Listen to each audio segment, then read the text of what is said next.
ఇన్నాళ్ళు రాజకీయ నాయకులకు మొరపెట్టుకుంటే మతం చాలా సున్నితమైన విషయం అనే అంశంలో దాటవేత ధోరణిలో గడిపేశారు.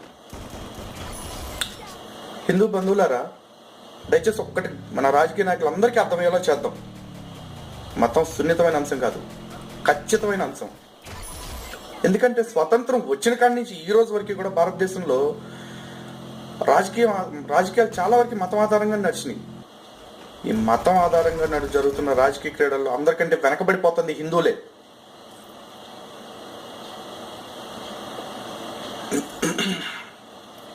తప్పదు, హిందువులు కూడా మతాన్ని ప్రాధాన్యత అంశంగా, అత్యంత ప్రాధాన్యత అంశంగా చూడాల్సిన రోజులు వచ్చేసాయి. హిందూ ధర్మానికి ఓతమిచ్చే వాళ్ళని, హిందూ ధర్మం తోడ్పాటు చేసే వాళ్ళని మాత్రమే ఓట్లేస్తామనే నమ్మకం రాజకీయ నాయకులకు కలగాలి. దీనికి ఒకటే దారి ఉంది, హిందూ ఓట్ బ్యాంక్. పదం